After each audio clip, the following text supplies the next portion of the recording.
நம்ம ஆளு ஒருத்தவரு ஏடிஎம்ல பணம் எடுக்க போயிருந்தாரு. அவரு பணம் எடுக்க முடியல. திருப்பி 2 வாட்டி, 3 வாட்டின்னு போட்டு பார்த்தாரு முடியல. டேய் பைத்தியக்காரனாயா, பணம் போடுற இடத்துல பின்ன டைப் பண்றாங்க. எப்படிங்க பணம் வரும்? லூசு பயல.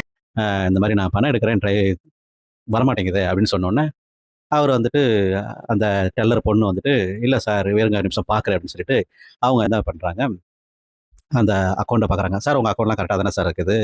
உங்க கார்டு பிளாக் ஆகல. உங்க அக்கவுண்ட் கரெக்ட்டா இருக்குது" அப்படின்னு சொல்லிட்டு, "ட்ரை பண்ணுங்க சார்" அப்படின்னு சொல்றாங்க. திருப்பியும் நம்ம ஆளு உள்ள போடுறாரு. போட்டுட்டு, "ஏம்மா ஏடிஎம்ல பணம் இல்லம்மா" அப்படின்னும்போது, "ஏன் சார் மத்தவங்கலாம் எடுத்துட்டு போயிட்டுருக்காங்க. எப்படி சார் ஏடிஎம்ல பணம் இல்லன்னு சொல்றீங்க?" அப்படின்னு சொல்றாங்க. திருப்பி வந்துட்டு அவரு, உங்க கார்டு வந்துட்டு செக் பண்ணுங்க சார். அந்த கார்ட்ல எதுவும் பிளாக்லாம் இல்லையே சார். உங்களோட கார்ட வந்துட்டு அ டேமேஜும் இல்லையா சார்ன்னு. "என்னம்மா இப்படி சொல்றீங்க? நேத்து தானம்மா நான் வந்துட்டு லேமினேஷன் பண்ணிட்டு வந்தேன். கார்டு டேமேஜ் ஆகக்கூடாது" அப்படின்னு சொன்னாராம்.